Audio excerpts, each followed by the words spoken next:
Muy buenas, gente de YouTube. El día de hoy les traigo un nuevo video para este canal. Como ya sabrán, el universo de The Dahid contiene una vasta cantidad de easter eggs, secretos y misterios en sus respectivos juegos, desde unidades claramente referenciando a personajes de series, películas o videojuegos, hasta la historia oculta que esta saga contiene. Algunos de estos misterios ya los hemos analizado y recopilado en teorías y iceberg que pueden acceder aquí arriba. Sin embargo, en los últimos meses han salido a flote nuevas teorías y especulaciones en base a nueva información revelada, el cual lo presentaré nuevamente con este formato. Antes de comenzar, los quiero invitar a dejar un like y suscribirse a mi canal, así como utilizar mi código de creador ArginPit93 en The Dahid Zombie Warfare. Sería una forma de apoyar mi trabajo y se los agradecería muchísimo. Sin más que decir, empecemos con el iceberg de The Dahid. Parte 2.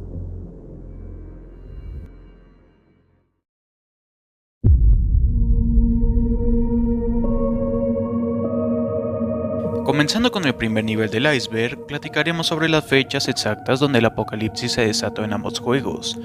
Es bien conocido en el The Dahid original que el día del juicio, como es conocido el día del inicio del apocalipsis en Rusia, fue el 21 de mayo del año 2013. Sin embargo, pocos saben que la existencia de la fecha que dio inicio al apocalipsis en Estados Unidos en The Dahid Zombie Warfare. Esto lo podemos verificar en las notas periodísticas, publicadas por Movirate hace años con el fin de enriquecer la historia. Si vemos la imagen de la primera nota, podemos observar una fecha, 24 de octubre de 2017, una fecha cercana a Halloween, el cual concuerda con lo relatado en esta historia. Como nota adicional, esta imagen es la única el cual tiene una fecha distinta a las demás, el cual el resto tienen de fecha 3 de noviembre del 2017, probablemente porque el encargado de crear estas fotos se olvidó de editarlas. Esta teoría es fácil de intuir, ya que Kane es una unidad de los epidemiólogos especializada en analizar a los enemigos y encontrar un punto débil, siempre cargando un libro al que hojea rápidamente antes de decirle a sus compañeros qué hacer.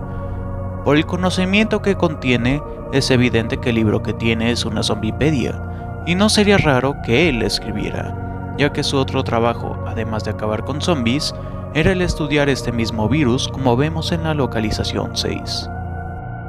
Si has jugado el The Dahid original, seguramente habrás conocido a varios de sus protagonistas disponibles, siendo Hiro, Vera, Betty y las gemelas.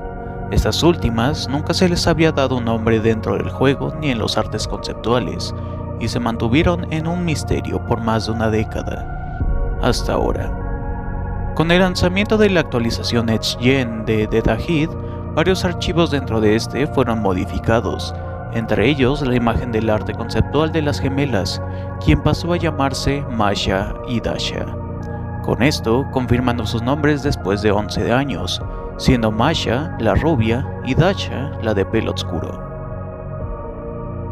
Cuando hablamos del ejército de Estados Unidos en The Dahid Zombie Warfare, podemos suponer a primera instancia que fueron erradicados por los zombies o los merodeadores en Lamos, junto a los Marines, pero hay pruebas que dicen todo lo contrario. Por ejemplo, ¿por qué hay zombies que llevan puesto ropa con camuflaje urbano, usado mucho por los Marines y la IF, pero no del ejército?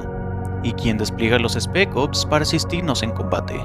Si bien hemos visto que el ejército sí ha sufrido una cantidad significante de bajas, tanto humanas como de materiales, es posible que aún se encuentre activa y quizás siendo la rama militar mejor preparada hasta el momento.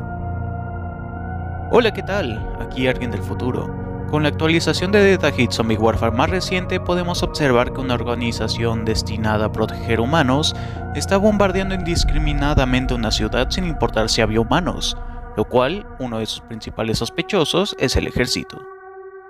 Las unidades K9 es un término utilizado por la policía estadounidense para referirse a los perros policía.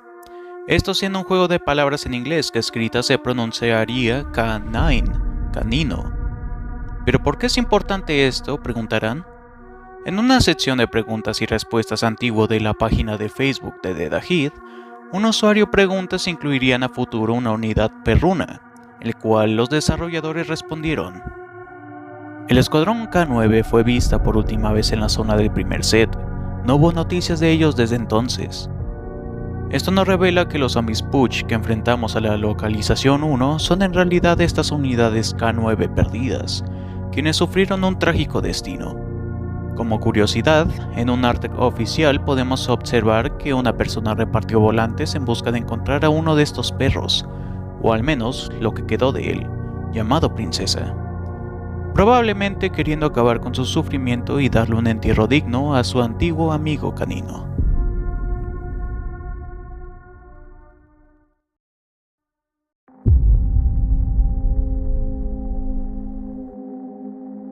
Hace un mes aproximadamente, los desarrolladores revelaron que los cefalópodos tienen origen alienígena, lo cual nos deja con muchas más preguntas. ¿Hubo algún conflicto entre los aliens y la humanidad antes o después de los zombies? Todavía no tenemos una respuesta clara, pero hay pistas que nos indican una posible teoría. En el Dead Agid original podemos ver dos productos, el cual muy posiblemente fueron elaborados con tecnología alienígena, el cañón de riel y la moto prototipo XRB. Sabemos que el cañón de riel fue elaborado con el propósito de disparar un rayo de energía similar al de los cefalópodos, pero en una menor escala, mientras que la XRB utiliza esta energía para desplazarse a altas velocidades. El cañón de riel fue mantenido por el gobierno ruso como un arma secreta, el cual, por azares del destino, fue encontrada por Hiro. Sin embargo, el prototipo XRB fue testeado antes del apocalipsis y fue un éxito, lo que llevó a que lo comercializaran al público y fuera un producto disponible en tiendas oficiales como se ve en este arte. Con esto podemos intuir que la humanidad se enfrentó a los aliens en forma de cefalópodos y pudieron vencerlos o hacerlos retroceder. Después utilizaron su tecnología dejada en el planeta para investigarla y aplicar la ingeniería inversa para poder desarrollar mejores productos, haciendo un salto tecnológico tremendo. Lamentablemente nunca llegamos a presenciar esto por la epidemia que azotó al mundo poco después. Poco se sabe del origen exacto del virus azul, como es llamado por algunos de la comunidad. Se sabe solamente que se originó en Rusia y poco más. Una de las mayores incógnitas es su origen. ¿Cómo y dónde vino este virus? Hay teorías al respecto. Tras el contacto inicial con los aliens, estos inconscientemente repartieron un virus común para ellos en el planeta, como lo es la gripe para nosotros, que más tarde se esparciría y dañaría gravemente al ecosistema y a los seres vivos residentes. Eventualmente, los afectados de este nuevo virus, incapaces de que sus cuerpos no pudieran defenderse o adaptarse, evolucionarían en los zombies que conocemos al día de hoy. Este concepto quizá te suene familiar, ya que fue planteado similarmente en la película Guerra de Mundos, donde los aliens sucumben a los virus terrestres porque no estaban adaptados a ellos, y por lo tanto son letales para ellos. En Dead Agid Zombie Warfare sería el caso contrario, ya que al no estar adaptados a este virus alienígena, este puede proliferar y expandirse entre los organismos sin dificultad. Añadiendo más información al punto anterior, los desarrolladores confirmaron más de una vez que el virus azul se encuentra en el aire, lo que significa que casi todo humano y animal está infectado, y solo basta que el individuo fallezca para que en cuestión de segundos este virus se active y tome posesión del huésped. Se teoriza que los zombies medic contribuyeron a la contaminación inicial de la atmósfera del planeta con este virus, así como la creación de zonas concentradas con este virus, el cual en cantidades grandes es altamente corrosivo. Según las fechas entre ambos juegos, pasaron más de 4 años entre el día del juicio y el avistamiento de zombies en Estados Unidos, y según la historia de los periódicos, la población desconocía por completo esta amenaza. ¿Cómo es esto posible? La respuesta, la IF. Ya que además de combatir al virus en Estados Unidos, esta organización tuvo presencia en Rusia en los primeros días que se desató el caos, como podemos ver en la cinemática inicial del juego. Debido a la naturaleza de la amenaza a la que se enfrentaban y que aún se mantenía relativamente contenida en un solo país, es probable que la IF, junto con lo que quedaba del Ministerio de Defensa de Rusia, decidieron aislar completamente al país, impidiendo que cualquier persona pueda entrar o salir, transmitir videos o siquiera hacer llamadas. Estas medidas obviamente no pasaron desapercibidas y generaron confusión en el mundo, pero es posible que mintieran sobre las razones para no generar pánico, al menos hasta que el virus logró evadir la cuarentena. Si has visto la primera parte del iceberg de The Dahid, recordarás que mencioné que el personaje principal de The Dahid original, llamado Hiro, tuvo un final trágico a manos de los zombies, según las palabras de un desarrollador. ¿No? Bueno, esta información actualmente está contradecida. En un preguntas y respuestas más recientes nos dan a entender que Hiro está vivo y que tendrá aún más historia en otros juegos, como es el nuevo The Dahid Tactics. Sin embargo, debido a que este último juego es una contradicción viviente a todo el lore establecido, muchos creen que solo se trata de un spin-off u otra continuidad, lo cual aún dejaría en debate si realmente Hiro sigue vivo o si realmente está muerto. ¿Qué opinan ustedes?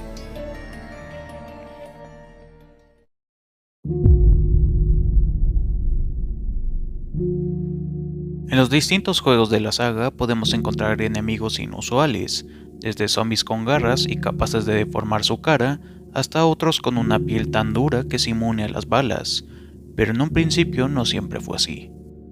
En los primeros días de la pandemia era habitual encontrar varios zombies inertes, incapaces de atacar o reaccionar agresivamente a los humanos. Algunos de estos incluso realizaban acciones simples que hacían poco antes de morir, como intentar comer una dona, bailar o tratarse de acomodar el pantalón. Se cree que esto se debe a que fueron infectados muy tempranamente con el virus azul, el cual no se había desarrollado por completo dentro de sus cuerpos, permitiendo que mantenga un grado de conciencia o recuerdos de sus vidas pasadas. De ser cierto, sería una forma horrible de vivir al tener tu conciencia atrapada dentro de tu cuerpo, sin poder hacer nada. Con el tiempo, este número de casos especiales se disminuyeron drásticamente, pero no desaparecieron. En The Dahid Zombie Warfare aún podemos ver 3 casos de esta anomalía. Una en el primer zombie que enfrentamos, el cual no se moverá ni nos atacará. La segunda es la zombie calabaza del evento de Halloween. Y la tercera, y la más famosa, es la zombie Freehogs, siendo esta un caso especial que trataremos más adelante en el iceberg.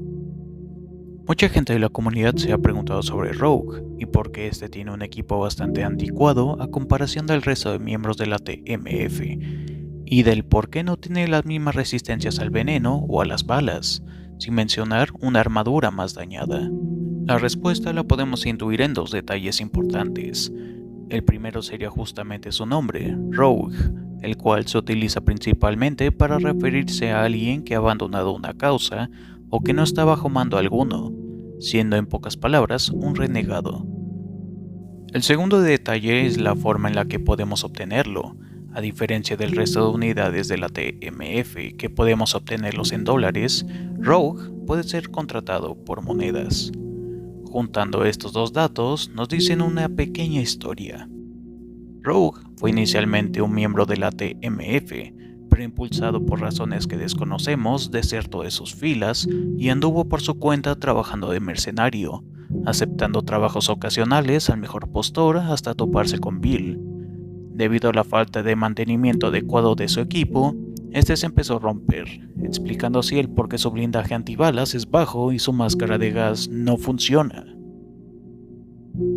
Mencionamos con anterioridad a los epidemiólogos, los cuales son unidades especializadas en la investigación del virus y sus mutaciones, pero lo que quizá no muchos saben es que existen 2 subfacciones de los epidemiólogos. La primera es la subfacción asociada a la IF, el cual se encargó de llevar a cabo las operaciones de estudio del virus azul en la localización 6. En esta subfacción podemos encontrar a los 3 epidemiólogos que podemos usar en el juego. La segunda subfacción se encuentra asociada a Toxic Labs, visto esto en la gorra que el científico jefe lleva puesta y que se asemeja a las sombreras de la TMF. A diferencia del otro grupo, desconocemos las tareas que estos epidemiólogos realizaban. En la localización 7 se encuentran varios misterios, pero uno que ha llamado la atención los últimos meses desde su expansión de mapa es un búnker en el norte, el cual una de sus entradas advierte que no debería de abrirse. También podemos ver unos símbolos en forma de S en el exterior, el cual podría estar relacionado al túnel del evento del metro infectado. Se teoriza que en este búnker se llevaron experimentos con varios sujetos de pruebas para medir la eficiencia del virus azul dentro de sus cuerpos, reforzándolos con un fin que hablaremos más adelante. El experimento salió mal y hubo una gran fuga de infectados altamente peligrosos y resilientes, explicando así los enemigos de nivel alto que nos enfrentamos en las estaciones de metro, y posiblemente fueron la razón por la cual los cefalópodos se encuentran en esta localización y en estado grave, ya que pudieron ser usados para frenar a la horda de zombies experimentales sin mucho éxito. Hablamos con anterioridad de que Freehogs es una zombie con cierto nivel de conciencia y por ende inofensiva, tal como fue registrada por la IF, pero ¿y si no fuera así? En una de las historias de los periódicos de The Dahid Zombie Warfare, se lee un fragmento que relata un incidente de ataque por mordeduras causada por una chica con un letrero de abrazos gratis, mientras sale en la portada nuestra zombie favorita. Esta historia trata de incriminar a Freehogs y contradice al mismo tiempo las respuestas de los desarrolladores que dicen que Freehogs es inofensiva. Esto se puede deber a un problema de coordinación en el equipo de Movirate. Quizá hay una probabilidad que se tratará de otra chica que pertenecía a la misma campaña de abrazos gratis, o quizá lo hicieron a propósito para causar polémica y misterio alrededor de ese personaje. Nunca lo sabremos.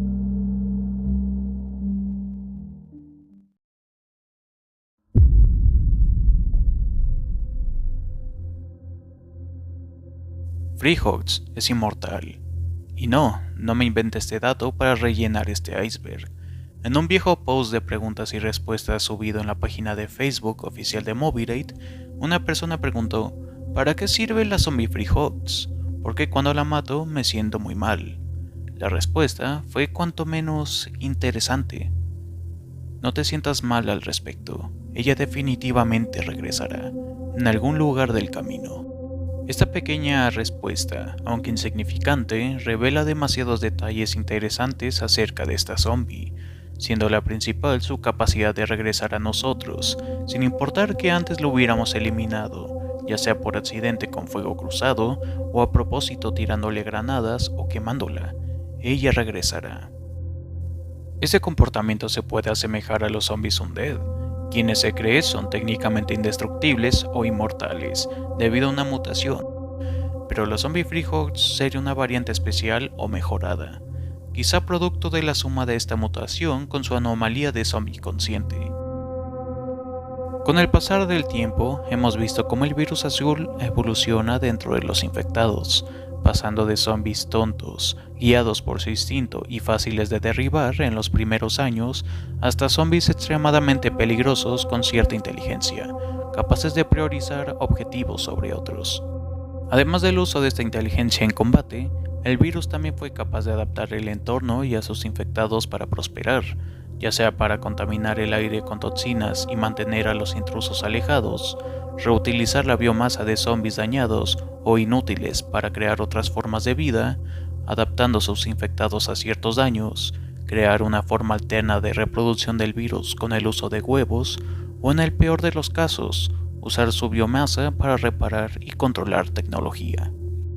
Este comportamiento del virus solo puede ser comparado con el Flood de Halo, quienes tienen una capacidad muy similar, aunque en una escala mucho mayor.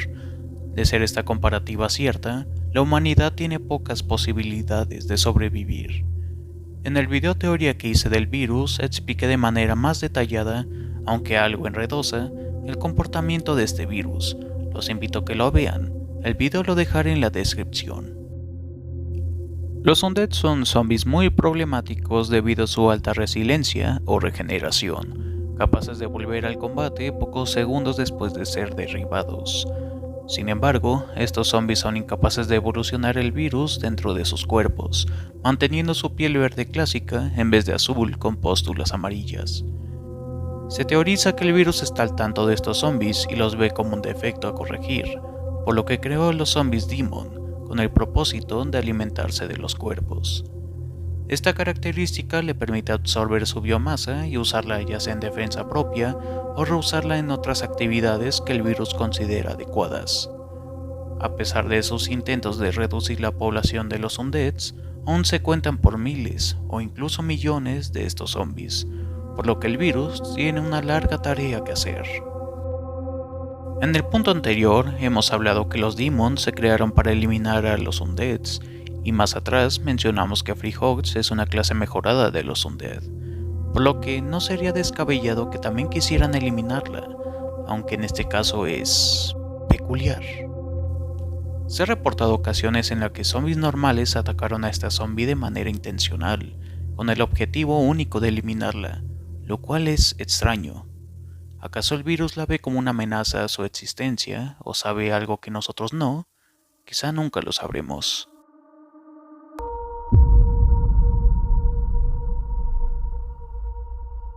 Cuando salió la localización 8, muchos se preguntaron por qué había varios zombies con uniformes de prisioneros y de soldados de la TMF. Por años se hicieron varias teorías al respecto a esto, considerando las ya eliminadas historias de origen de los carceleros de Ketepley. Todo indicaba un orden. Hubo un prisionero malherido que fue encarcelado, se transformó en un zombie y generó un caos en la prisión. Pero no se explica el por qué la TMF estaba en el lugar, hasta hace poco. Antes del lanzamiento de la expansión del mapa de la localización 8, Movirate publicó un arte promocional para mostrar a la nueva zombie que meterían al juego. El arte en cuestión era este. Podemos ver a varias zombies escape, 2 en estado normal y 1 en su estado azul. También vemos a María, herida por mordeduras y visiblemente afectada por la sustancia azul, una silla de sometimiento con una radiografía de un infectado en el fondo y en el suelo un suero de intravenosa con lo que parece ser esta misma sustancia azul. Este arte nos revela que en alguna parte de la prisión también se llevaron a cabo experimentos con el virus azul en prisioneros, resultando en la creación de los zombies escapes y muy posiblemente de los twins, Krang, Locust y Prisoner. Además, en la expansión del mapa podemos ver que alrededor de la prisión hay centros militares, por lo que se puede intuir alguna conexión entre estos lugares y la prisión. Es posible que Toxic Lab fuera la encargada de supervisar estos experimentos con el fin de usarlos como armas. Cuando las cosas se salieron de control, Toxic Lab envió a sus fuerzas militares para controlar la situación, aunque fueron ampliamente superados por sus propios experimentos. Con esta oscura revelación podemos comprender algunos de los objetivos de esta organización, así como la misión de los epidemiólogos asociados a Toxic Lab que encuentra a Bill y una razón por la que Rogue pudo desertar y convertirse en un mercenario. Sabemos que una organización destinada a proteger humanos se encargó de bombardear la ciudad de Lamos en los días finales de la batalla con merodeadores, y más tarde bombardearon la ciudad de la localización 9. Mencionamos que uno de los principales sospechosos es el ejército, pero quien también podría ser responsable es el Departamento de Defensa Federal. Esto debido a que en su descripción específica se encarga de defender a los Estados Unidos de otro ataque zombie. Otro es la palabra clave. Siendo en sí parte de lo que queda del gobierno de los Estados Unidos y las instituciones con mayor jerarquía de las Fuerzas Armadas, pudo ser quien autorizó que el ejército bombardeara estas ciudades. Esta teoría se remonta específicamente por un detalle que fácilmente se puede llegar a ignorar.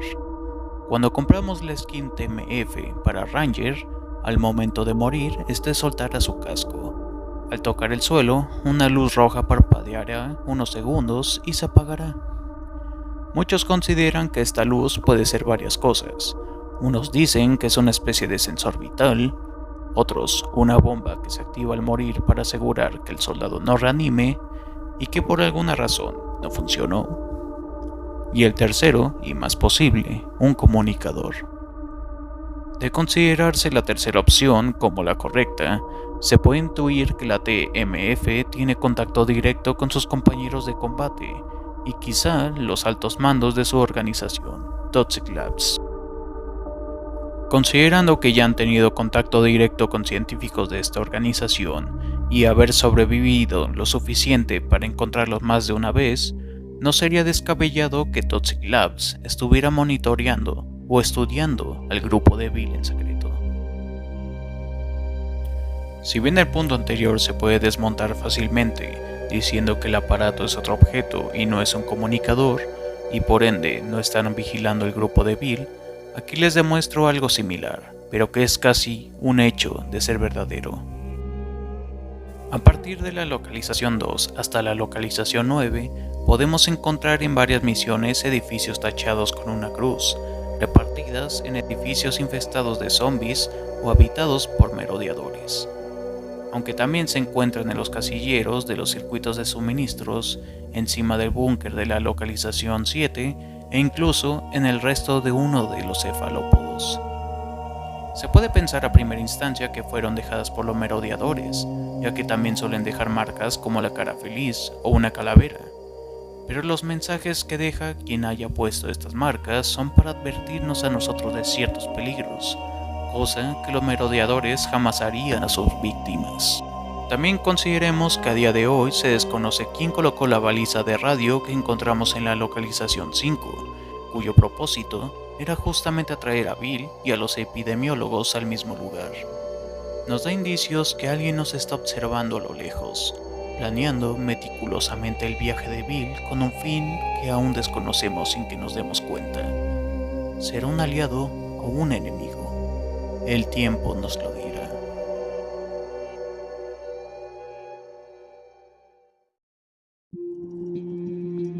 Con esto damos fin a la segunda parte del iceberg de The Hit Zombie Warfare. Espero les haya gustado este video. Comenten si alguno de estos datos no los conocían o si tienen alguna otra idea de lo que he presentado.